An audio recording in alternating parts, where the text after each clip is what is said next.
नमस्कार शेतकरी बंधूंनो. मी आपला ॲग्रोस्टार डॉक्टर अतुल टेमगिरे. शेतकरी बंधूंनो, जे आपले वेलवर्गीय भाजीपाला आहे त्याच्याविषयी आपण आज जाणून घेणार आहोत आणि त्यासाठी या ठिकाणी आपल्याबरोबर उपस्थित आहेत तेजस कोल्हे सर. नमस्कार. शेतकरी बंधूंनो, वेलवर्गीय भाजीपाल्यामध्ये हा दोडका हे जे काही पीक आहे याचा मार्केटमध्ये रेट देखील चांगला मिळतो आणि याचं व्यवस्थित मॅनेजमेंट जर आपण केलं तर निश्चितच उत्पादन देखील आपण चांगलं घेऊ शकतो.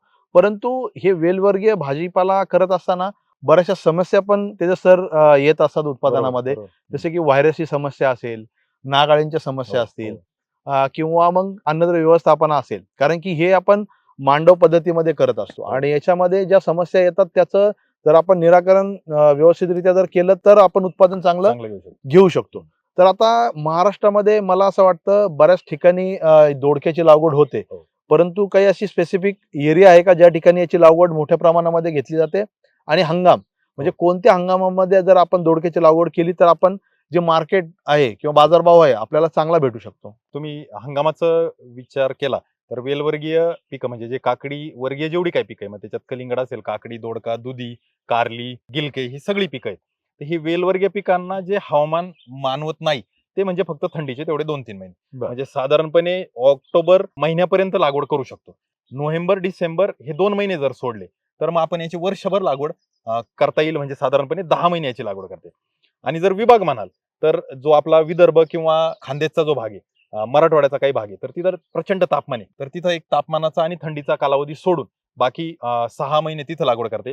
आपला पश्चिम महाराष्ट्राचा जर विचार केला किंवा आपला कोकण चा बाजूचा विचार केला तर तिथं आपल्याला इतर जे हंगाम आहेत तर तिथं लागवड करते. म्हणजे फक्त नोव्हेंबर, डिसेंबर हे 2 महिने वगळता आपण 10 महिने याच्या लागवडीचा विचार करू शकतो.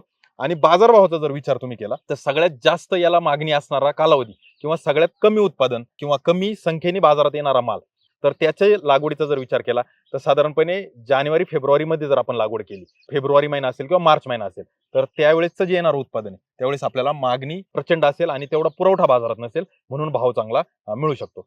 त्यानंतरचा दुसरा बाजारभावाचा जर टप्प्याचा विचार केला तर साधारणपणे आपण एप्रिल महिना संपताना किंवा मे महिन्यात जर लागवड केली तर तो जो उत्पादन येणार आहे पावसाळ्याच्या सुरुवातीला, अगदी सुरुवातीला, तर त्याला एक आपल्याला चांगला बाजारभाव राहील.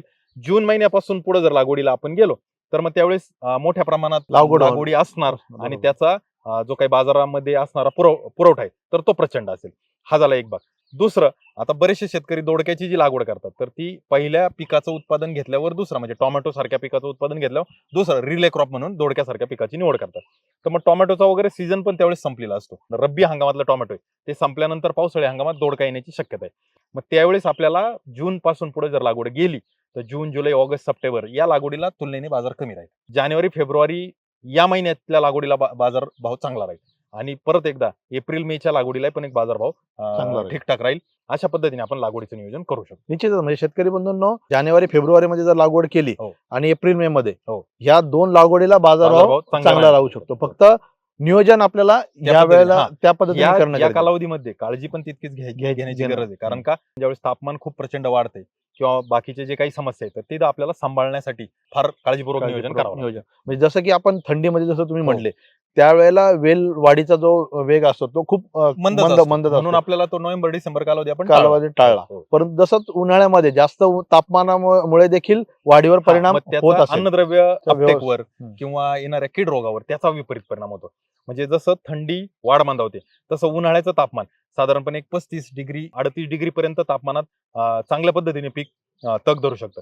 पण एकदा 35-38 डिग्रीच्या पुढे तापमान गेलं का मग परत एकदा मुळांची क्रियाशक्ती किंवा पानांची काम करण्याची जी काही क्षमता आहे तर ती खूप कमी होते, प्रचंड कमी होते. आणि मग त्यावेळेस परत त्यांचा अन्न निर्मितीचा आणि बाकीच्या गोष्टींचा जो काही स्पीड म्हणतो किंवा त्याची जी क्षमता आहे तर ती खूप कमी होते आणि मग त्याचा विपरीत परिणाम पिकावर होतो. म्हणून प्रचंड असलेलं तापमान त्या पिकाला मान होत नाही. त्यावेळेस आपल्याला विशेष काही काळजी घेतली तर नक्कीच आपण त्याचं नियोजन करू शकतो. शेतकरी बंधूंना, आपण सध्या व्हिडिओच्या पहिल्या टप्प्यामध्ये आहोत. दोडका पिकाविषयी तुम्हाला म्हणजे येणाऱ्या ज्या काही समस्या असतील किंवा काही जे इश्यू असतील ते तुम्ही कमेंटच्या माध्यमातून आम्हाला सांगू शकता. त्याच्यावर आपण पुढील भागामध्ये चर्चा करू शकतो. आणि जर तुम्ही शेतकरी बंधूंना ॲग्रोस्टारच्या युट्यूब चॅनलला सबस्क्राईब केलं नसेल, सबस्क्राईब करा. असे नवीन नवीन पिकाचे व्हिडिओ तुम्हाला पाहता येतील. तेजस सर, आता आपण म्हणजे एरिया बघितला आणि सीझन पाहिला की कोणत्या सीझनला आपण लागवड केली तर आपल्याला चांगलं मार्केट भेटू शकतं. तर दोडका पिकामध्ये काही जाती असतील की कोणती जात आपण लावली तर निश्चितच त्याचा फायदा, किंवा कोणत्या जातीमुळे उत्पादन घेणं सोपं होईल, असं काही आहे का? आहे ना, बाजारामध्ये काही प्रचलित ठराविक कंपनीच्या जाती आहेत. म्हणजे कंपनीचा उल्लेख करण्याचा उद्देश हा नाही की आपल्याला त्यांचं Promotion करायचं प्रमोशन किंवा- करायचं, हा असा उद्देश नाही. परंतु शेतकऱ्यांचे अनुभव जे आहेत, शेतकरी ज्यावेळेस भेटतात त्यावेळेस त्यांचे अनुभव आहेत, तर त्यांच्या अनुभवाप्रमाणे काही जाती आहेत ज्या की खूप प्रचलित आहे. जसं की इलाइट कंपनीचा रतन असेल, ॲग्रोस्टारचा कल्याणी असेल, त्यानंतर व्हीएनआर कंपनीचा आरती असेल, तर ह्या खूप प्रचलित जाती आहेत. जास्त उत्पादनासाठी हिंजा झाडेंचा संतोष असेल, हिंजा झाडेंचा ध्रुव असेल किंवा ध्रुव सुपर असेल, ह्याही जाती खूप बाजारात प्रचलित आणि ज्याला काय म्हणतो ना, शेतकरी अगदी वाट पाहून त्याचं बियाणं येईपर्यंत थांबून त्याची लागवड करणाऱ्या त्यातल्या ह्या प्रचलित जातीत. त्याचं कारण असं की सरळ येणारं फळ एकदम काय म्हणतो ना, त्या फळाचा आकार, लांबी चांगली, फळ लांब येणार आणि याचं नावच रिजगॉड आहे. म्हणजे याच्यावर असणाऱ्या ज्या शिरा आहेत त्या ठळक येणं ठळक गरजेचं आहे. येणं. बोथट शिरा जर आल्या तर त्या फळाला मागणी नसते आणि ठळक आलेल्या शिरांमुळे फळ वाहतुकीमध्ये चांगलं टिकतं. बरोबर. तो त्याचा एक अजून अतिरिक्त Benefit. फायदा आहे. तर ह्या दोन्ही तिन्ही गोष्टीचा विचार करून ह्या ज्या जातींचा मी उल्लेख केला, तर या जाती बाजारामध्ये खूप मागणी आहे किंवा शेतकऱ्यांकडून त्याची जो काही ऍक्सेप्टन्स आहे तो खूप चांगला आहे. तर यापैकी एक जात आपण आपल्या उपलब्धतेप्रमाणे आपण निवडू शकतो आणि नक्कीच या जातीचा जर विचार केला आपण तर आपल्याला उत्पादनात फायदा त्या जातीतून होऊ शकतो. मला असं वाटतं कोणत्याही पिकाचं चांगलं उत्पादन घ्यायचं असेल तर लागवडीची पद्धत हो. किंवा त्याचं अंतर हो. हे महत्वाचं आहे. बरोबर. म्हणजे आपण एकरी किती रोपांची संख्या ठेवतोय हो. आणि त्या पट्टीमध्ये आपण म्हणजे जे उत्पादनाचा जो रेशो आहे तो कसा मेंटेन करतोय. तर लागवडीच्या अंतराविषयी काय सांगता येईल? दोडका हे पीक असं आहे की आपण पारंपरिक पद्धतीने लागवड करू शकतो, ज्याला पाट पाणी म्हणतो. ठिबकवर लागवड करू शकतो. ठिबक आणि मल्चिंग अशी लागवड करू शकतो. हे झालं लागवडीचं खालचं जमिनीचं नियोजन. त्यानंतर वरचं नियोजन. काही शेतकरी मांडव पद्धत, एक ताटी पद्धत करतात आणि काही शेतकरी मांडव पद्धत करतात. एक ताटी पद्धत जर असेल आणि पारंपरिक पद्धतीने आपल्याला फ्लड पाण्याच्या नियोजनावर जर करायचं असेल तर 2 ओळीमधलं अंतर 4 ते 4.5 फूट असणं गरजेचं आहे. आणि 2 बियामधलं अंतर हे 2 ते 2.5 फूट असणं गरजेचं आहे. तिथं रोपांची संख्या आपल्याला साधारणपणे 5-5.5 हजार पर्यंत एकरी राहील. जर आपण पारंपरिक पद्धत न करता जर आपण ठिबक आणि मल्चिंग सह मांडव जर अशा पद्धतीने जात असेल तर 2 ओळीमधलं अंतर हे 6 फूट असावं आणि 2 रोपामधलं अंतर हे 2 फूट 2.5 फूट या पद्धतीने आपण नियोजन करू शकतो. अशा पद्धतीने लागवड करत असताना एका ठिकाणी एकच बी लावायचं. आता बऱ्याच वेळेला काय होतं, शेतकऱ्यांना प्रश्न असतो की बी उगवून होणार नाही, मग आपण डबल बी लावायचं. तर मित्रांनो, जे आपण जातींची नावं घेतली ना, महागडे बियाणे त्यामध्ये बियाणं चांगल्या दर्जाचं येतं, कंपन्या चांगल्या आहेत, त्यामुळे आपल्याला चिंता करायचं कारण नाही. आपण एका ठिकाणी एकच बी लावायची. मग फक्त फार तर काय करू शकतो, उगवण क्षमता चांगली होण्यासाठी आपण जसं कलिंगडामध्ये बोलतो की गोमूत्रामध्ये बी भिजत घाला, तर वेलवर्गीय पिकं किंवा काकडीवर्गीय जेवढी काय पिकं आहेत तर त्याचं बी आवरण थोडंसं टणक असतं. मग ते जर आपण ताज्या गोमूत्रामध्ये भिजत घातले एक अर्ध्या तासासाठी, गोमूत्र नाही मिळालं तर कोमट पाण्यामध्ये अर्ध्या तासासाठी जर भिजत घातलं तर त्याचं जे आवरण आहे तर ते लूज होईल आणि ते उगवणीला तुम्हाला मदत करेल. मग त्या पद्धतीने तुम्ही नियोजन करू शकता. एका ठिकाणी एकच बी लावून आपण अशा पद्धतीने उगवण त्याची वाढवू शकता. शेतकरी मित्रांनो, बघितलं जर तुम्ही पाट पाण्यावरती जर दोडक्याची लागवड करीत असाल तर त्याचं अंतर तुम्हाला कमी ठेवणं गरजेचं आहे. आणि तुम्ही ड्रीप, मल्चिंग आणि मांडव याच्यामध्ये जर जात असाल तर 2 ओळीतलं अंतर तुम्हाला 6 फुटापर्यंत ठेवायचे, जेणेकरून रोपांची संख्या तुम्ही व्यवस्थितरित्या मेंटेन हो. करू शकता आणि उत्पादन घेऊ शकता. कारण की ड्रीपवर किंवा मल्चिंगवर केलं तर साहजिकच त्याचा घेर वाढणार आहे, नक्कीच त्याला वाढ फळांची आहे. संख्या हो. चांगल्या प्रकारे त्याला राहणार जागा आहे. पण तेवढी दिली जागा पाहिजे पण आपण. देणं पाहिजे. त्या ठिकाणी हा. गरजेचं आहे. आता दोडका पिकामध्ये मला असं वाटतं, जसं तुम्ही पहिल्यांदा सुरुवातीला उल्लेख केला की फळं जे आहे ते सरळ राहतात, हा. काही फळं वाकडी होतात, हो, त्याची हो. काही वेगवेगळी कारणं कारण देखील आहेत. बरोबर. तर दोडका पिकामध्ये अन्नद्रव्य व्यवस्थापनाचा काय रोल आहे, म्हणजे बेसल असेल किंवा वॉटर सोल्युबल फर्टिलायझर असेल, हो. हे आपण कशा पद्धतीने करू शकतो नियोजन? जसं आपण पारंपरिक सर्वच पिकांना करतो की लागवडीच्या आधी बेसल डोस किंवा बेड भरणं हे फार महत्वाचं आहे. जर मल्चिंग ड्रीप करत असेल तर बेड भरणार. जर पारंपरिक पद्धत असेल तर त्या सरीमध्ये ज्यावेळेस आपण सरी काढतो त्यावेळेसच तिथं खतांचं नियोजन केलं पाहिजे. त्या खतांमध्ये काय आलं पाहिजे, प्रामुख्याने तिथं निंबोळी पेंडचा वापर आपण केला पाहिजे. म्हणजे साधारणपणे 80 ते 120 किलो निंबोळी पेंड प्रति एकर आपण वापरली पाहिजे. कारण का, तर वेलवर्गीय पिकं घेत असताना निमॅटोडची समस्या, सूत्रकृमीची समस्या येण्याची शक्यता आहे. मग सूत्रकृमी टाळण्यासाठी, सूत्रकृमीचं नियंत्रण करणं शक्य नाही, ते येऊ नये म्हणून प्रतिबंध शक्य आहे. मग त्यासाठी निंबोळी पेंडचा आपल्याला वापर आवर्जून करायचा आहे. मग तो आपण तिथं बेड भरताना केला पाहिजे. निंबोळी पेंड सोबत दुसरं जे काही खत आहे तर त्यामध्ये नत्र, स्फुरद, पालाशयुक्त, मग आपण एकतर 1846 DAP वापरू शकतो, 20-20-0-13 वापरू शकतो किंवा 10-26-26 यापैकी एका खताचा वापर करू शकतो. याच्या जोडीला पोटॅशची मात्रा आपण सुरुवातीला दिली पाहिजे. कारण का, तर ज्यावेळेस पोटॅश आपण पेरणीच्या वेळेला देतो तर पोटॅश लागू व्हायला साधारणपणे 1.5 महिना कालावधी जातो. मग आपल्याला ज्यावेळेस फुलधारणा आणि फळधारणा होईल त्यावेळेस ते पोटॅश लागू होणार आहे. म्हणजे कमीत कमी 50 किलो सल्फेट ऑफ पोटॅश आपल्याला लागवडीच्या वेळेला देणं गरजेचं आहे. मग यात प्रामुख्याने या नत्रस्फुरत पालाश आणि निंबोळी पेंड ही खतं आपण इथं वापरतो. याच्या व्यतिरिक्त शेतकरी बांधवांना संचार सारखं जे काही सेंद्रिय खत आहे जमिनीतला सेंद्रिय कर्ब वाढवण्यासाठी त्याचाही उपयोग करू शकतात. काही शेतकरी मुळी चांगली चालावी आणि अन्नद्रव्याचा अपटेक चांगला व्हावा त्यासाठी भूमिका जे आहे तर तेही एकरी 4 ते 8 किलो आपण एकरी देऊ शकतो. मग अशा पद्धतीने जर आपण संयुक्त खतांचा पूर्ण जर नियोजन केलं आणि बेडमध्ये खतांचा डोस भरला आणि नंतर त्याच्यावर लागवड केली तर ते जास्त योग्य राहील. नंतर आपण टप्प्याटप्प्याने जर आपल्याकडे ठिबक आहे तर ठिबक पिकाच्या स्टेजनुसार आपण ती खतांचं नियोजन करू आणि जर ठिबक नसेल तर मग आपल्याला जी काही वर खतं द्यायची तर ती कशा पद्धतीने द्यायची त्याचं नियोजन आपण पुढे करू शकतो. परंतु लागवडीच्या आधी हे खतांचं नियोजन होणं फार गरजेचं आहे. आणि जसं तुम्ही बोलले की दोडक्याचं फळ लांब येणं हे फार महत्वाचं आहे.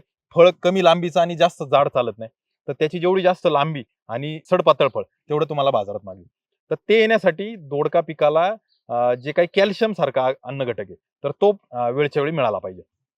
मग कॅल्शियम आपण बेसल डोसलाही देऊ शकत नाही आणि ठिबकला आपण याचं नियोजन करू शकतो. मग तो साधारणपणे कधी तर आपल्याला कॅल्शियमची गरज आहे फुलोरा अवस्थेच्या वेळेला. मग ज्यावेळेस आपल्याला प्लॉटमध्ये फुलं दिसायला लागतील त्यावेळेस एकतर ठिबकद्वारे किंवा वर खताद्वारे आपल्याला कॅल्शियम नायट्रेट याचा उपयोग करायचा आहे. जर आपण खतातून देत असेल तर आपल्याला साधारणपणे 10 ते 15 किलो कॅल्शियम प्रति एकर द्यायचे आणि जर ठिबकनी देत असाल तर फुलोरा अवस्थेच्या वेळेला 5 किलो, एखादी फळतोडणी झाल्यानंतर 5 किलो आणि परत 2-3 फळतोडणी झाल्यानंतर 5 किलो असं 3 टप्प्यात आपल्याला कॅल्शियमचं नियोजन करायचं. तेव्हा ते फळ आपल्याला सरळ राहील आणि त्या फळाची लांबी चांगली राहिली तुम्हाला बाजारात त्याला मागणी पण त्या पद्धतीने चांगली मिळेल. ते सर वॉटर सोल्युबल फर्टिलायझर बद्दल म्हणजे जर आपण स्टेज वाईज जर गेलं तर हम्म. दोडका लागवडीचं साधारणपणे लावल्यानंतर 7 ते 10 दिवस म्हणजे जर उन्हाळ्याचा कालावधी असेल तर कदाचित 7 दिवस आणि जर थोडा थंडीचा कालावधी असेल तर 10 दिवस आपल्याला उगवणीसाठी जातात.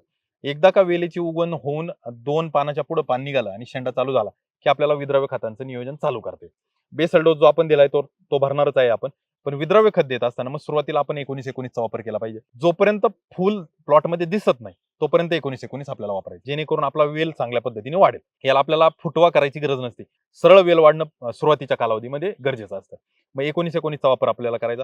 साधारणपणे आपल्याला 5 किलो 19-19 पूर्ण आठवडाभर 1 एकरसाठी पुरेसा आहे. हे आपल्याला पहिलं फुल येईपर्यंत म्हणजे साधारणपणे ज्यावेळेस आपण 2 पानाची वेलीची अवस्था असेल तिथं 19-19 चालू केलं तर पुढचे एक साधारण 15 दिवस म्हणजे 2 आठवडे किंवा फार फार तर 3 आठवडे आपल्याला 19-19 वापरायचे.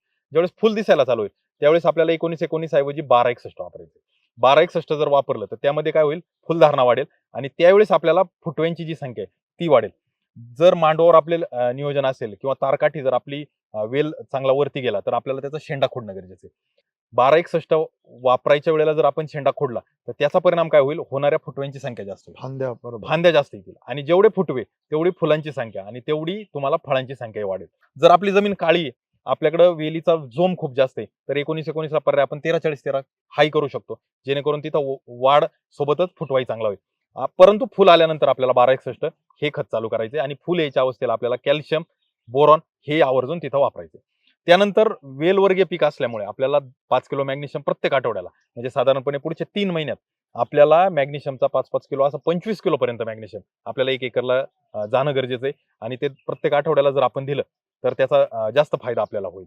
साधारणपणे आठवड्याआड जरी दिलं महिन्यातून 2 वेळा जरी देता आलं तरी चालेल परंतु ते मॅग्नेशियम देणं गरजेचं आहे. विद्रव्य खतांचा वापर करत असताना ज्यावेळेस फळधारणा होईल त्यावेळेस फळधारणा चालू झाल्यानंतर 13-045 या खताकडे आपल्याला जायचं. आता एकदाच हार्वेस्टिंग न होणारं पीक आहे सतत याला वारंवार हार्वेस्टिंग त्यामुळे आपल्याला 052-34 कडे जाता येत नाही. आपल्याला 13-045 लागेल का तर पोटॅश 45% पोटॅश म्हणजे आपल्याला फळ मिळेल आणि 13% नत्र असल्यामुळे वेलीची वाढ किंवा होणारा फुटवा नवीन येणारी जी काही फांद्या आहेत ते आपल्याला मिळत राहतील.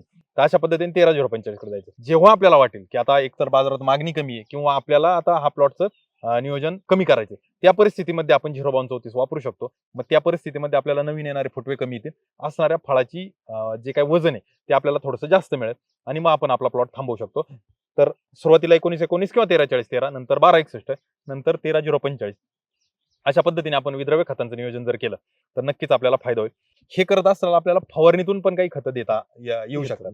म्हणजे जर आता आपण उन्हाळ्याचा विचार केला तर खूप जास्त तापमान असताना जसं मुळीला काम करायला मर्यादा येतात तर त्या परिस्थितीमध्ये आपण सकाळी लवकर किंवा संध्याकाळी उशिरा दोनपैकी कोणत्या वेळेला साधारणपणे 1 ते 1.5 ग्रॅम प्रति लिटर विद्रव्य खत त्याची फवारणी करू शकतो. त्याच्यासोबत सूक्ष्म अन्नद्रव्य जसं की झिंक बोरॉन फेरस हे सगळे संयुक्तिक जे घटक आहेत मग ते ग्रेड 2 असेल किंवा ग्रेड 10 असेल यापैकी कोणतंही एक आपण ते फवारणीतून वापरू शकतो. आणि याच्या जोडीला उन्हाची तीव्रता पाहता आपल्याला समुद्री शेवळे अर्क सारखं म्हणजे जे प्युअर केल्प आहे, बाजारात अनेक मिळणारे समुद्री शेवळे अर्क तर यांचा वापर आपण करू शकतो, जे की पिकावर येणारा जो ताण आहे तो कमी होईल.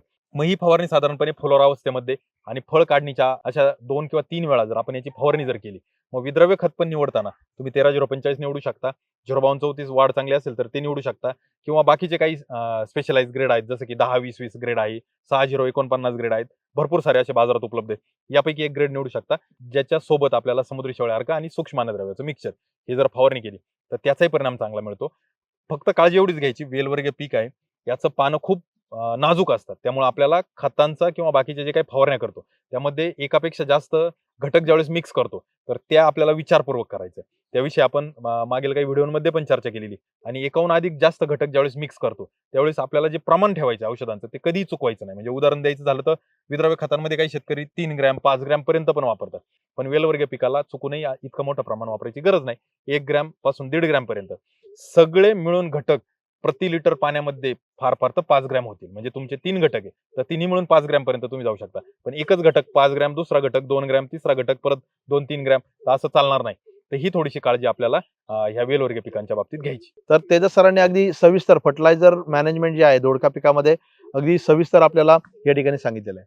तेजस सर, आता अन्नद्रव्य व्यवस्थापन असेल किंवा ह्या बाकीच्या गोष्टी आपण बऱ्याचशा चर्चा केली, परंतु मला असं वाटतं दोडका पिकामध्ये काही समस्या ज्या येतात त्याच्यामुळं बऱ्यापैकी उत्पादन घटतं. हो. जसं की व्हायरसची समस्या असेल, हो. नाग अळींची समस्या असेल, बरोबर. रोगांची समस्या असेल, हो. तर तुम्हाला म्हणजे कोणतं मेजर जी कीड आहे जी खूप प्रॉब्लेमॅटिक ह्या याच्यामध्ये येतं आणि त्याला सोल्युशन काय आहे? जसं सर तुम्ही उल्लेख केला की सुरुवातीला पण की व्हायरसची भीती, तर दोडका पिकामध्ये जो मोझॅक व्हायरस आहे तर तो फार मोठ्या प्रमाणात प्रादुर्भाव करतो. आणि तो कसा ओळखायचा, तर दोडक्याचं जे काही पान आहे तर ते पान आपल्याला एकसारखं हिरवं किंवा एकसारखं पिवळं दिसत नाही. त्यामध्ये अन्नद्रव्याच्या जर कमतरता असतील तर काही अन्नद्रव्याच्या कमतरता शिरांवर दिसतात, काही अन्नद्रव्याची मुळे शिरा चांगल्या राहतात, पानाच्या मध्ये कमतरता दिसतात. परंतु ह्या दोडक्याच्या बाबतीत असं होतं की खास करून नवीन नवीन पानावर ही लक्षणं दिसतात मोझॅकची किंवा व्हायरसची. त्याला शेतकरी व्हायरस बोलतात, खरं तर तो मोझॅक आहे. आणि त्याची लक्षणं अशी दिसतात की ते पान लांबून जर पाहिलं तर असं मऊसूत किंवा फुगीर दिसतं, आणि जवळून जर पाहिलं तर ते पानाचा मलूलपणा गेलेला असतो, ते पान रफ झालेलं असतं जर आपण हाताने दाबून पाहिलं तर. आणि रंग त्याचा हिरवा पिवळा असा अनियंत्रित प्रमाणात झालेला असतो. मग ह्याच्यावरून आपण ओळखू शकतो की हा मोझॅक व्हायरस आहे. आणि दोडक्या पिकाच्या उत्पन्नामध्ये सगळ्यात मेन बाधा जी आहे तर ती मोझॅक व्हायरसची.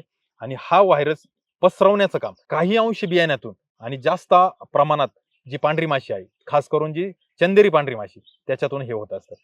मग आता याला नियंत्रण कसं करायचं, तर तुम्ही ज्यावेळेस बियाणं, बरेचसे शेतकरी काय करतात, बियाणं कीटकनाशकामध्ये बुडवून लावतात. म्हणजे जे आपण गोमूत्र सांगतो किंवा कोमट पाणी सांगतो त्यातच रासायनिक सिस्टमिक इन्सेक्टिसाइड जे त्याचा वापर काही शेतकरी करतात. काही शेतकरी काय करतात, जे मल्चिंग वगैरे जर व्यवस्थित वापरलं तर ह्या पांढऱ्या माशीचा प्रतिबंध चांगल्या पद्धतीने होतो. जर शेतकऱ्यांची लागवड ही मार्च महिन्यात, एप्रिल महिन्यात असेल तर तिथे ही समस्या फार मोठ्या प्रमाणात येते. म्हणून एकतर लागवड आपण जानेवारी फेब्रुवारी किंवा लागवड आपण मे जूनच्या आसपास करणं हे संयुक्तिक राहील. म्हणजे आपल्याला ह्या व्हायरसची समस्या किंवा ह्या मोझॅकची समस्या फार कमी प्रमाणात. हा मोझॅक पसरू नये म्हणून जे पांढऱ्या माशीचा आपल्याला प्रतिबंध करायचा आहे, तर पांढऱ्या माशीसाठी आपण चिकट सापळे, जे पिवळे चिकट सापळे आपण लावतो ते शेतामध्ये लावले पाहिजे. ते प्रचंड मोठ्या प्रमाणात सापळे जर आपण लावले तर नक्कीच पांढऱ्या माशीचं नियंत्रण होईल. पांढऱ्या माशीवर काम करणारे जे काही ठराविक कीटकनाशके, जे की सेंट्रल इन्सेक्टिसाइड बोर्ड दोडका पिकासाठी नाही सांगत, परंतु पांढऱ्या माशीवर सर्रासपणे शेतकऱ्यांना अनुभव आलेला, तर त्यामध्ये ॲसिटामाप्रिड असेल किंवा फ्लोनिकॅमाइड असेल किंवा डायफेन्थ्युरान असेल, डिनोटोफिरॉन असेल, यासारखे कीटकनाशक, स्पिरोमेसिफेन यासारखं जो कीटकनाशक आहे तर त्याचा दुहेरी फायदा आहे. एक तर पांढऱ्या माशीचं नियंत्रण होतच होतं, पण पांढऱ्या माशीचा जो काही नीम जो आहे तर तो चांगल्या पद्धतीने नियंत्रणात येतो. आणि तो नियंत्रणात आणणारं तसं पाहिलं तर एकमेव कीटकनाशक हे स्पिरोमेसिफेन आहे. त्यामुळे यापैकी एखाद्या कीटकनाशकाचा वापर आपल्याला जर केला प्रभावीपणे तर पांढऱ्या माशीचं नियंत्रण होईल. आणि जर पांढरी माशी नियंत्रणात ठेवली तर मोझॅक किंवा जो काही व्हायरस दोडका पिकाला येणार आहे तर तो आपण नियंत्रणात ठेवू शकतो. या व्हायरससाठी किंवा व्हायरस किंवा मोझॅक येऊ नये म्हणून बाजारामध्ये काही घटक मिळतात जे की प्रतिबंधात्मक चांगल्या पद्धतीने काम करतात. बरेचसे शेतकरी वापरतात. व्हायरोसान असेल, व्हायरोगार्ड असेल, किटोगार्ड असेल, परफेक्ट सारखे घटक असतात त्या शेतकरी वापरत असतात. किटोसान असेल तर हे वापरत असतात. सोबतच ॲग्रोस्टारकडे पण इंटरफेक्ट नावाचा एक प्रॉडक्ट आहे जो शेतकऱ्यांचा फीडबॅक खूप चांगला आहे, जो की बायोपॉलिमर आहे आणि हा जैविक आहे, पूर्णतः जैविक आहे. याची फवारणी तुम्ही कोणत्या कीटकनाशकासोबत मिसळून जर केलं तर पानावर पूर्ण त्याचा थर जमा होतो आणि तो थर पानाचं संरक्षण कीड किंवा रोगापासून करण्यासाठी मदत करते. त्याचाही आपल्याला प्रतिबंधात्मक उपयोग साधारणपणे 400 ते 600 मिली प्रति एकर या पद्धतीने आपण करू शकतो. साधारण 2 फवारण्या जर आपण केल्या 8 ते 15 दिवसाच्या अंतराने, तर हेही आपल्याला फायदेशीर ठरू शकतं. आणि अशा पद्धतीने आपण व्हायरस किंवा मोझॅक नियंत्रण ठेवण्यासाठी विविध टप्प्यावर आपल्याला नियोजन करणं हे फार गरजेचं असतं. पण तुम्ही जर स्टेज वाईज जाल, तर पहिली जी स्टेज आहे तर तिथं नागाळी तुम्हाला त्रास देईल. बरोबर. म्हणजे ज्यावेळेस पानं बाहेर येतील, नवीन कोवळी पानं असतील, त्यावेळेस नागाळी त्रास देईल. नागाळीला सगळ्यात साधा, सोपा आणि चांगला उपाय काय? तर निंबोळी अर्काची जी फवारणी, तर निंबोळी अर्क जर तुम्ही फवारला तर नागाळीची समस्या तुम्हाला राहणार नाही. पिवळे चिकट सापळे जर तुम्ही लावले तर नागाळीचा जो पतंग आहे तर तो तिथं अटकू शकतो. त्या सापळ्यांमुळे तुम्हाला मावा, फुलकिडी किंवा बाकीच्या ज्या काही किडी त्याही अटकावण्यास मदत होते. आता सापळ्यांबद्दल पण शेतकऱ्यांचा समज असतो की सापळे लावल्याने नेमके कीड नियंत्रणात येते का काय होतं.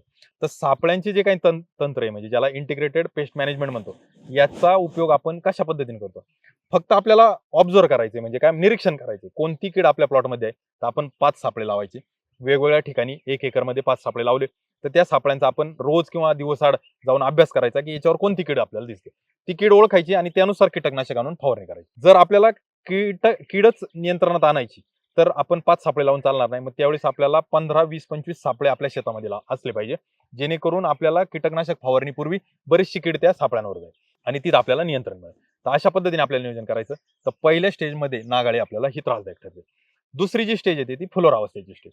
फुलोरावस्थेच्या स्टेजमध्ये मावा कीड आपल्याला घातक ठरू शकते. पावसाळी हंगामामध्ये जे काही हिरवे तुडतुडे ज्याला आपण जसीड म्हणतो ते घातक ठरू शकतात. मावा कीड असेल आणि जसीड असेल या दोन्हींच्या नियंत्रणासाठी आपण एकच कीटकनाशक जे काही मी उल्लेख केला ती वापरू शकतो. त्यानंतर ज्यावेळेस फुलं येण्याची अवस्था आहे त्यावेळेस खास करून फुलकिड्यांची समस्या येते. आणि फुलकिड्यांची जर समस्या आली तर दोडक्याचं जे काय फळ आहे पूर्ण वाकडं वाकडं होतं, म्हणजे बरोबर. चंद्र कोरच्या आकाराचं बनतं. तर ती त्याला फुलकिड्यांची समस्या येते. कारण का? तर ज्यावेळेस फुलातून फळाचं रूपांतर होत असतं त्यावेळेस फुलकीड ही कीड अशी आहे की पिकातून डायरेक्ट अन्नरस शोषून घेत नाही. ते पहिलं पिकाला स्क्रॅच करतं, म्हणजे काय म्हणतो ओरखडा ओढतं. आणि तो जिथं ओरखडा ओढलाय त्या बाजूला फळ न वाढता दुसऱ्या बाजूने वाढतं आणि मग ते चंद्रकोरीसारखं बनतं. मग त्यावेळेस आपण म्हणतो मोठ्या प्रमाणात मी बोरॉन वापरलं, परंतु तरी फळ सरळ होत नाही. तर बोरॉनची कमतरता आणि फुलकिड्यातला फरक असा आहे की बोरॉनमुळे फळ आपलं लांब फळ आकार बदलतं आणि फुलकिड्यामुळे जाग्यावरच फळ चंद्रकोरीसारखं चंद्रकोरीसारखं. अर्धगोल बनायला चालू होतं. तर हे दोन मधली तफावत आहे. त्यामुळे ही तफावत ओळखून आपल्याला नियोजन करणं गरजेचं आहे. मग फुलोरावस्थेमध्ये आपल्याला फुलकिडीसाठी परत एकदा सेंट्रल इन्सेक्टिसाइड बोर्ड जरी काही रिकमेंड करत नसेल तरी शेतकऱ्यांचे जे अनुभव आहे, तर फुलकिड्यासाठी टोलफेन पायराइडचे रिझल्ट चांगले आहेत. त्यानंतर आपल्याकडे जे थायमिथोक्झा आणि लॅम्बडा सायलोथ्रिन आहे त्याचे खूप चांगले रिझल्ट आहे. त्यानंतर आपल्याकडे जे काही फ्लुवेंडामाइड आणि थायक्लोप्रिड याचं संयुक्त जे काही कीटकनाशक आहे तेही प्रभावी आहे. अशा पद्धतीने आपण फुलकिड्यांसाठी नियोजन करू शकतो. निंबोळी अर्क आपल्याला प्रत्येक स्टेजला एकदा जर वापरला तर नक्कीच इंटिग्रेटेड पेस्ट मॅनेजमेंटमध्ये निंबोळी अर्काचा महत्व आहे. कारण का? तर निंबोळी अर्क ही गोष्ट अशी का ती डायरेक्ट किडीला मारत नाही, परंतु तो त्या घटकाचा वापर केल्यामुळे कोणत्याही कीटकनाशकासोबत अथवा स्वतंत्र तो वापर केल्यामुळे काय होतं, किडीची अन्नग्रहण करण्याची क्षमता कमी होते. किडीच्या जे काही अंडी आहेत तर ती अंडी स्टराईल होऊन जातात, म्हणजे त्या अंड्यातून पुढची जन्माला येणारी पिढी जन्माला येत नाही. किडीची जी काही पुनरुत्पादन करण्याची जी काही क्षमता आहे ती थांबते, म्हणजे नर मादी मिलन होऊन जे काही पुढे जन्माला येणार आहे ती थांबते. त्यांची खाण्याची क्षमता कमी झाल्यामुळे काय होतं, तर त्यांच्या एकंदरीत हालचालीवर आणि पिकाला करत असलेल्या डॅमेजवर त्याचा परिणाम होतो. म्हणून निंबोळी अर्काचा वापर आपल्याला साधारणपणे प्रत्येक अवस्थेला किंवा दुसऱ्या भाषेत जर सांगायचं झालं तर प्रत्येक महिन्याला एकदा कोणत्या ना कोणत्या कीटकनाशकासोबत अथवा स्वतंत्र निंबोळी अर्क वापरणं गरजेचं आहे. मग फुलकिड्याचं नियंत्रण करताना आपल्याला त्याचा विचार करणं गरजेचं आहे. फुलोरावस्थेमध्ये आपल्याला सापळे जर लावले त्यावेळेस आपल्याला फुलकिड्यांचं निरीक्षण करता येईल आणि किती फुलकिडे येत आहेत त्यानुसार आपल्याला फवारणीचं कोणतं कीटकनाशक निवडायचं याचा निर्णय आपल्याला तिथं घेता येईल. त्यासोबत त्याच वेळेला फळमाशीची समस्या येते. म्हणजे फळमाशीची समस्या आपल्याला दिसते ज्यावेळेस फळ लागलेलं आहे त्यावेळेस त्या फळाला परत एकदा फुलकिड्यांनी चंद्रकोर होतं, पण फळमाशीने पूर्ण गोल वेढा मारलेलं फळ दिसतं. ती फळमाशीचा डॅमेज आहे. तो डॅमेज त्यावेळेस दिसतो किंवा तिची लक्षणं त्यावेळेस दिसतात. पण फळमाशी फळामध्ये अळी येण्यासाठी ती फुलात अंड घालते. मग आपल्याला ज्यावेळेस फुल दिसतं त्यावेळेस आपल्याला फळमाशीचे सापळे आपल्या प्लॉटमध्ये लावणं गरजेचं आहे. आणि हे सापळे किती असावे, तर परत एकदा जर फक्त आपल्याला पाहणी करायची तर साधारणपणे 3 सापळे पाहणीसाठी उपयुक्त आहेत. परंतु आपल्याला जर त्या किडीवरच नियंत्रण करायचंय त्याच्यात काय होणार आहे, नर जो काही आहे फळमाशीचा तो त्यात जाऊन अटकणार आहे. नर त्याच्यात अटकल्यामुळे नर मादीचं मिलन न झाल्यामुळे पुढची पुनरुत्पादन जे आहे किंवा पुढची जी प्रजाती ती येणार नाही. मग आपल्याला फक्त निरीक्षण करायचंय तर 3 सापळे लावणे गरजेचं आहे. आणि जर आपल्याला नियंत्रणच करायचं तर 10 पर्यंत सापळे जे काही फळमाशीचे असतील ते आपल्याला लावले पाहिजे, म्हणजे फळमाशीचा प्रादुर्भाव होणार नाही. याच्यात असे मावा किडीसाठी तुम्ही फवारणी करून नियंत्रण आणू शकता, फुलकिड्यासाठी फवारणी करून नियंत्रण आणू शकता. पण फळमाशी विषय असा आहे की तिथं तुम्ही फवारणी फारशी प्रभावी ठरत नाही, तिथं तुम्हाला फळमाशीचे सापळेही जास्त प्रभावी ठरतात. मग तुमचं खर्चात आणि मजुरीत बचत होण्यासाठी आपल्याला प्रतिबंधात्मक स्वरूपात जर हे सापळे लावले तर मला असं वाटतं की ते संयुक्त नियोजन होऊ शकतं. मग ही मावा, तुडतुडे असतील, फुलकिडे असतील, फळमाशी असतील आणि नागाळे असतील, ह्या स्टेज वाईज समस्या आपल्याला त्रास देऊ शकतात, ज्या दोडका पिकाला महत्वाच्या किडी म्हणलं तरी चालेल. त्याचं सर आता हे झालं किडींचं. हो. आता तुम्ही सापळ्यांचं पण सांगितलं, काही तुम्ही बऱ्याचशा शेतकऱ्यांचा काही संभ्रम पण असतो की हो. सापळे लावले म्हणजे बाहेरच्या शेतातून कीड ही पण एक महत्वाची कीड आपल्या शेतामध्ये येऊन अजून प्रादुर्भाव करू शकते, हा गैरसमज हो. शेतकऱ्यांचा बराच आहे. असतो. तर ते शेतकरी बंधूंनो ते समजून घ्या की निरीक्षण आणि कंट्रोल ह्या दोन गोष्टी वेगवेगळ्या आहेत. आणि कोणत्याही किडीचं जे काही भ्रमणाची जी काही मर्यादा असते ती कितपर्यंत भ्रमण करू शकते याला पण ती मर्यादित आहे. त्यामुळे तो एक गैरसमज तुम्ही थोडासा दूर करून टाका. ते सर आता आपण किडींविषयी चर्चा केली, तर रोग जे आहेत ते देखील मला असं वाटतं दोडका पिकामध्ये येत असतात आणि त्यामुळे देखील उत्पादनामध्ये परिणाम होतो. 2 महत्वाचे रोग मला असं वाटतं की शेतकऱ्यांना जास्त भेडसावतात. पहिला रोग आहे भुरी, ज्या भुरीसाठी एक वेगळ्या पद्धतीचं वातावरण गरजेचं असतं. ते कशा अर्थाने, तर कोणतंही कीड येण्यासाठी त्या किडीची अंडी असावी लागतात. अंडी असली, त्या अंड्याला पोषक वातावरण मिळालं आणि पीक त्या किडीसाठी जर आवडीचं असेल तर ती किड तिथं जन्माला येते. बरोबर. रोगाच्या बाबतीत काय असतं की रोगाच्या बाबतीत जशी किडीची अंडी असते तसे रोगाचे स्पोर्स असतात. म्हणजे भुरीचे जे काही स्पोर्स किंवा ज्याला आपण बीजाणू म्हणतो तर ते बीजाणू पहिले असतात. ते बीजाणू असले त्याला पोषक वातावरण मिळालं, परंतु त्याला वाढायला जागा नाही मिळाली तर ते येऊ शकत नाही. बीजाणू असतात आणि जागा असते, परंतु वातावरण पोषक नसतं तरी ते वाढू नाही शकत. आता भुरी रोगाची समस्या खूप त्रासदायक का ठरते, तर भुरीला 2 पद्धतीचं वातावरण, आपल्याकडे 2 वातावरण जर बारकाईने पाहिलं तर एक कोरडं हवामान आणि एक दमट हवामान. जेवढं दमट हवामान होईल तेवढं भुरीचे बीजाणू पसरायला मदत होते आणि जेवढं कोरडं वातावरण होईल तेवढं भुरी वाढायला मदत होते. म्हणजे तो रोग वाढण्यासाठीचं एक वातावरण आहे आणि त्याचे बीजाणू पसरण्यासाठीचं वेगळं वातावरण. मग आपल्याला अप्रत्यक्षपणे वर्षभर या 2 पैकी कोणत्या तरी एक वातावरणात आपलं पीक असतं आणि म्हणून आपल्याला ही भुरी त्रासदायक ठरते. मग या भुरीचं नियंत्रण करण्यासाठी आपल्याला ही भुरी येण्याची जी काय अवस्था आहे तर ती साधारण फळ लागल्यानंतरची, फळ लागायच्या आधी भुरीची शक्यता फार कमी. अप्रत्यक्षपणे असं सांगितलं जातं की पोटॅश अन्न घटक ज्यावेळेस पिकामध्ये वापरायला चालू होतो त्यावेळेस भुरी येण्याची शक्यता वाढते. म्हणजे आपल्याला पिकाला पोटॅश मुबलक देणं गरजेचं आहे. पोटॅशची फवारणी आपण फुल धारणेच्या नंतर किंवा फळ धारणेच्या नंतर अधूनमधून करणं गरजेचं आहे, तर भुरी आपली प्रतिबंधात्मक स्वरूपात राहू शकते. तिचे बीजाणू पसरण्यास मदत होते. मग बीजाणूवर काम करणारे बाजारात 2च बुरशीनाशक आहे, जे की सेंट्रल इन्सेक्टिसाइड बोर्ड कडून दोडका पिकासाठी रिकमेंडेड नाही, परंतु 2च बाजारामध्ये आहे. त्यातलं पहिलं मँकोझेब, की जे बीजाणूवर काम करतं, बीजाणू थांबवतं. दुसरा जो घटक आहे तो मेटिराम आहे. तोही घटक बीजाणूच्या वाढीसाठी प्रतिबंध करतो. मग जर आपल्याला ही भीती असेल की आपल्याकडे बीजाणू आहेत, भुरी तर कुठं दिसत नाही, परंतु बीजाणू पसरू शकतात का, तर त्या परिस्थितीमध्ये आपण प्रतिबंधात्मक स्वरूपात हे मँकोझेब किंवा मेटिराम या 2 पैकी एका घटकाचा विचार केला पाहिजे, जे की बुरशीच्या स्पोर्सवर हे काम करणारे बुरशीनाशक. जर बुरशी दिसली तर बुरशीसाठी काय करू शकतो, तर वेलवर्गीय पिके सल्फरचा वापर इथं मर्यादित असतो. सल्फर फवारणी जास्त देऊ शकत नाही, कारण सल्फरची टॉक्झिसिटी आल्यानंतर याच्या उत्पन्नावर परिणाम होतो. मग सल्फर व्यतिरिक्त जे काही घटक आहे तर तेही सेंट्रल इन्सेक्टिसाइड बोर्ड कडे त्याचं रिकमेंडेशन नाही, पण मग त्यामध्ये थायफिनेट मिथिल असेल किंवा हेक्झाकॉनेझॉल असेल, प्रॉपिकॉनेझॉल असेल, टेबिकॉनेझॉल असेल, हे जे काही झोल वर्गातले जेवढे काही बुरशीनाशक आहे ते आपण वापरू शकतो. ॲझोक्सिस्ट्रॉबिन हेही खूप प्रभावी भुरी च्या नियंत्रणासाठी आपण वापरू शकतो, यांचा वापर करू शकतो. परंतु जे मी आधी बोललो की पोटॅशचा वापर आपण जर संयुक्त किंवा योग्य पद्धतीने ठेवला तर भुरी नियंत्रण आपल्याला चांगल्या पद्धतीने मिळेल. मग एखाद्या दुसऱ्या बुरशीनाशकामध्ये 05234 किंवा 0050 ची जरी फवारणी घ्यायची वेळ आली तरी ती जरूर घ्यावी, जेणेकरून आपल्याला भुरीचं नियंत्रण चांगलं मिळेल. बाजारामध्ये पोटॅशियम बायकार्बोनेट याचाही वापर शेतकरी भुरीच्या नियंत्रणासाठी करतात. साधारण 2 ते 2.5 ग्रॅम प्रति लिटर जर त्याची फवारणी केली आणि एखादं साधं बुरशीनाशक जसं की थायफिनेट मिथिल किंवा कार्बेंडाझिम यासारखं जर वापरलं तर आपल्याला भुरीचं नियंत्रण त्या ठिकाणी करता येईल. शेतकरी बंधूंनो, म्हणजे आता जी रोगांची समस्या आहे दोडका पिकामध्ये ती कोणकोणते रोग, विशेष म्हणजे भुरीचे बीजाणू आणि ती पसरण्याची जे वातावरण आहे एकदम म्हणजे सविस्तर तिथे सरांनी आपल्याला सांगितलेलं आहे आणि त्याचा कंट्रोल. आणि दुसरं एक ते सर म्हणजे मँकोझेब जे आहे सुरुवातीच्या कालावधीमध्ये वेलवर्गीय पिकामध्ये म्हणजे ती एक काळजी जी तुम्ही आठवण केली तर बऱ्याचशा शेतकऱ्यांचा म्हणजे आपल्याकडे ज्यावेळेस शेतकरी चौकशी करतात तर कार्बनडेन्झिम मँकोझेब किंवा मेटॅलेक्झिल मँकोझेब बरोबर या संयुक्त बुरशीनाशकांची आळवणी करतात. बरोबर आणि ती जर त्या कोवळ्या रोपाच्या जवळ गेली तर कलिंगडासारखं वेलवर्गीय जे काही दोडका दुधी वगैरे ही पिकं आहेत तर ती त्यांना घातक ठरते. बरोबर त्यामुळे आळवणी पद्धतीने तर पहिलं वापरायचं नाही. आणि जे तुम्ही म्हणले सुरुवातीच्या अवस्थेमध्ये तर मँकोझेबचा वापर साधारणपणे पीक वाढीच्या अवस्थेनंतर करू शकतो, रोपाच्या अवस्थेमध्ये आपण टाळायचं. टाळावायचं बरोबर कारण का तर त्याची स्कॉर्चिंग येण्याचे चान्सेस हे मँकोझेबची येऊ शकतात म्हणून. आणि ते काय प्रत्येक ठिकाणी येत नाही, पण त्याला पाणी कोणतं पाणी वापरलंय, वातावरण डोस बाकीच्या कसा गोष्टी वापरलाय, त्यानंतर उन्हाची तीव्रता किती, ह्या सगळ्या गोष्टी कारणीभूत आहे. त्यासाठी आपण थोडंसं जसं तुम्ही आठवण केली तर शेतकरी बांधवांच्या फायद्याची गोष्ट की आपण वाढीच्या अवस्थेत देऊ शकतो, रोपाच्या अवस्थेमध्ये टाळावं मँकोझेबचं. आता आपण भुरीबद्दल बोललो, तसंच डाउनीची एक समस्या येते. तर डाउनी मिल्ड्यू आणि भुरीमध्ये फरक काय? तर डाउनी मिल्ड्यूची समस्या दमट वातावरणामध्ये येते, कोरड्या वातावरणामध्ये डाउनी मिल्ड्यू येत नाही. मग दमट वातावरण ज्या वेळेस होईल, म्हणजे साधारणपणे आपण काही काम करताना किंवा शेतामध्ये आपण काही करत असतो त्यावेळेस आपल्याला घाम येतो सहजासहजी.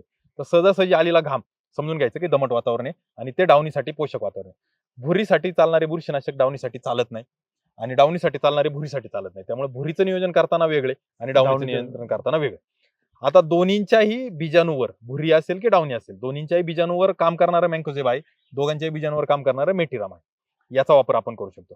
पण डाउनीची जर समस्या असेल तर डाउनीची समस्या जर टाळायची तर त्यासाठी शेतकऱ्यांचा जो अनुभव आहे, सेंट्रल इन्सेक्टिसाइड बोर्ड रिकमेंड करत नाही कोणते बुरशीनाशक, परंतु शेतकऱ्यांच्या अनुभवाप्रमाणे आपण काय देऊ शकतो तर सगळ्यात स्वस्त कॉपर ऑक्सिक्लोराइड हे सगळ्यात स्वस्त आणि सगळ्यात चांगलं. दमट वातावरण असतं, पावसाळी वातावरण असतं, त्यावेळी डाउनीची समस्या असते, त्यामुळे कॉन्टॅक्ट फंगीसाइड ते तिथं फार फार प्रभावी काम ठरतं. करतात. कॉपर ऑक्सिक्लोराइड नंतर म्हणजे आपलं जे काही कुपर वगैरे नावाने येतं ते, त्यानंतर मेटॅलेक्झिल मँकोझेब हे एकत्र असणार ते फार प्रभावी काम करतं. त्यानंतर ॲझोक्सिस्ट्रॉबिन परत एकदा भुरी आणि डाउनी दोन्हींवर काम करतं. त्या व्यतिरिक्त बाजारामध्ये कॅब्रिओटॉप सारखा घटक आहे, तेही काम करतं. म्हणजे असे जे काही डाउनीवर काम करणारे घटक आहेत तर ते बाजारामध्ये आपल्याला आपण वापरू शकतो आणि त्याचा उपयोग करून आपण डाउनी नियंत्रणात आणू शकतो. आता जसं भुरीसाठी पोटॅश कारणीभूत आहे तसं डाउनी येण्यासाठी फॉस्फरस कारणीभूत आहे असं समजलं जातं. म्हणून ज्यावेळेस तुम्ही कधी फवारणी कराल तर तुम्ही एखाद्या बुरशीनाशकामध्ये 05234 चा वापर किंवा 027 चा वापर जर आपण केला विद्रव्य खताचा तर नक्कीच आपल्याला भुरी नियंत्रणासाठी त्याचाही फायदा होऊ शकतो.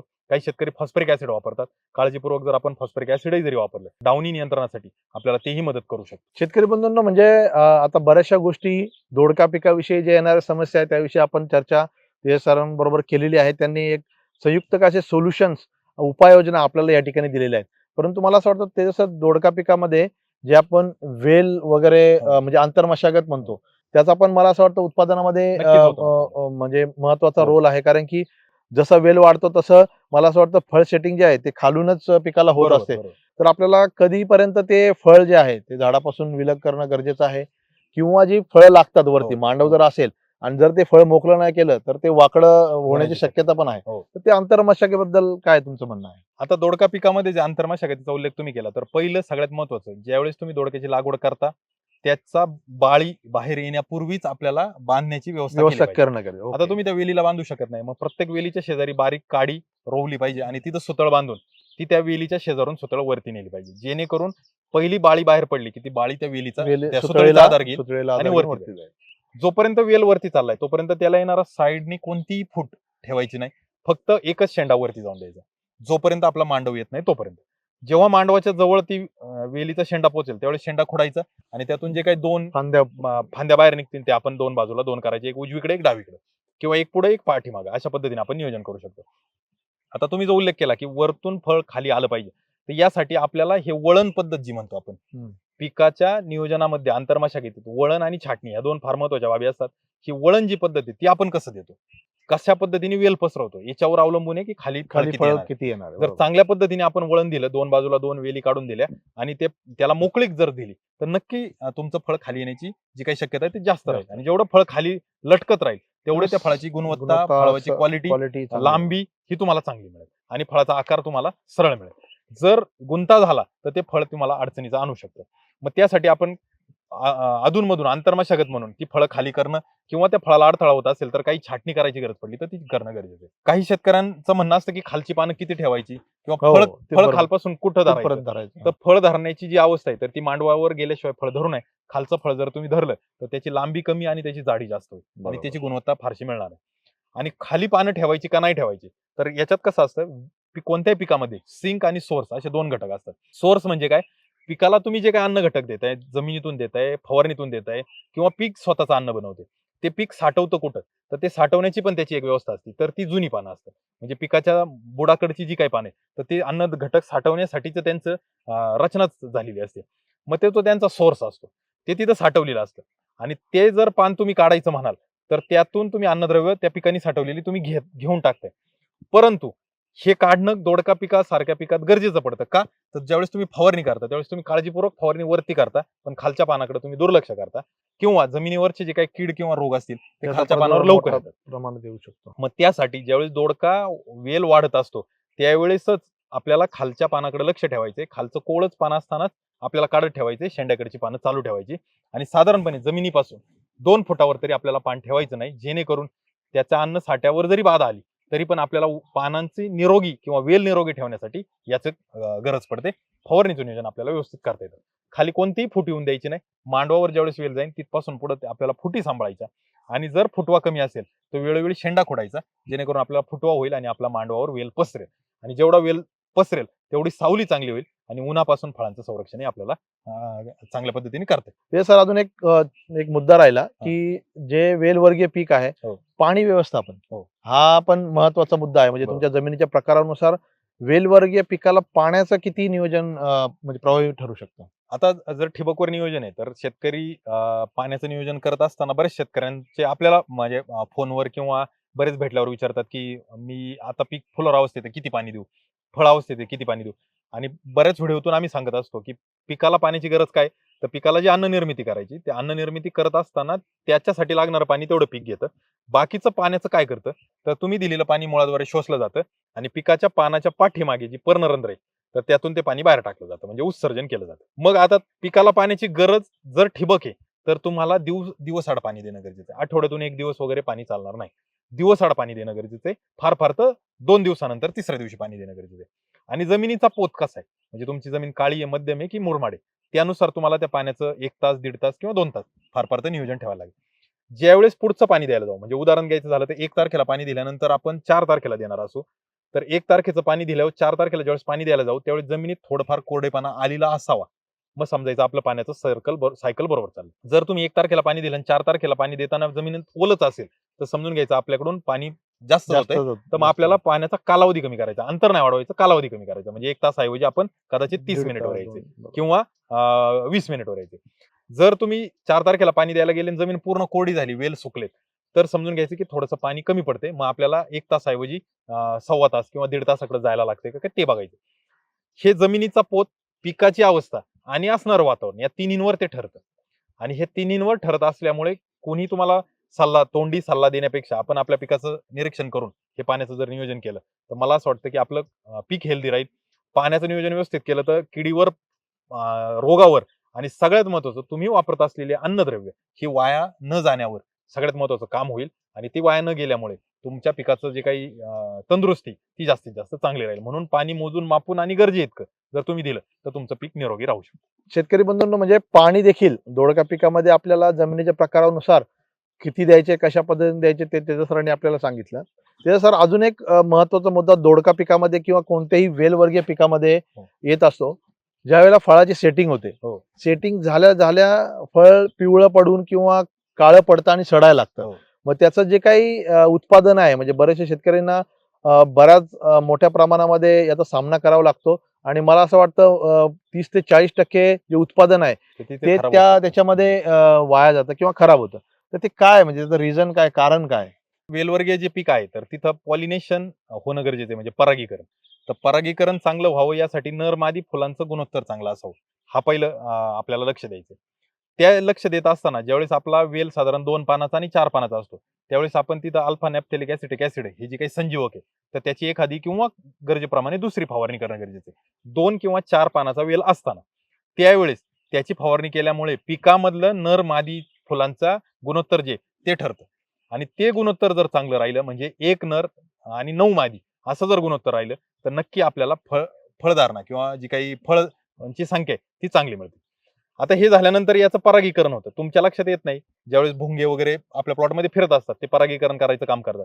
हे परागीकरण केल्यामुळे याच्यात काय होतं, एकाच फुलामध्ये नर मादी असतं परंतु त्याला जे काही म्हणतो ना आपण हवेचा किंवा व्हायब्रेशनची गरज असते आणि मग तो नर जो काही पोलन आहे तो मादीवर येऊन पडत पडेल असतो आणि मग ते त्याच्यातून फळधारणा होते. पॉलिनेशन जर चांगलं नाही झालं तर आपली फळं सडतात, हे पहिलं कारण. मग याच्यासाठी आपण तर बाहेरून भुंगे किंवा बाहेरून पॉलिनेटर आणू शकत नाही.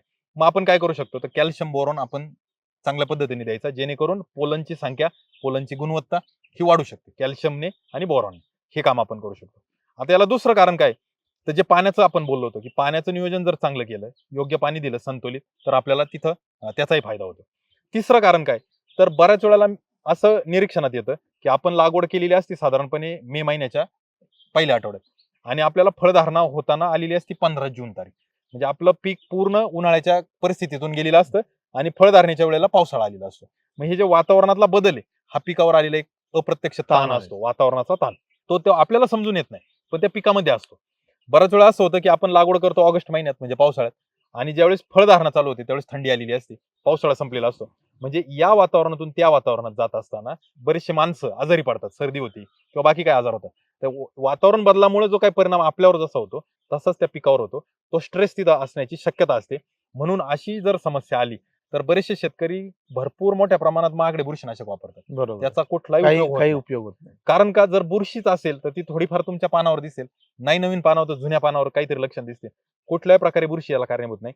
तुमच्या पिकामध्ये पाणी चांगलं संतुलित तुम्ही नियोजन केलंय, ते तुम्ही करू शकता उन्हाळ्या आणि हिवाळ्यामध्ये. पावसाळ्यात करू शकत नाही कारण पावसाचं अतिरिक्त पाणी असेल, पण ह्या 2 हंगामात करू शकता. दुसरं काम, तुम्ही पॉलिनेशन चांगलं व्हावं, परागीकरण चांगलं व्हावं म्हणून कॅल्शियम बोरॉन दिले, हे तुम्ही आठवून पहा.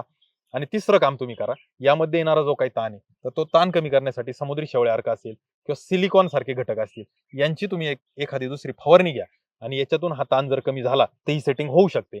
जे तुम्ही नर मादीचं गुणोत्तर ठरवायचं होतं त्यावेळेस तुम्ही फवारणी कदाचित त्यावेळेस नसेल घेतली, पण तुम्ही आता कॅल्शियम बोरॉन सोबत तो जो काही अल्फा नॅप्थेलिक ऍसिटिक ऍसिड सारखा घटक आहे तो तुम्ही घेऊ तिथं शकता. वापरू शकता.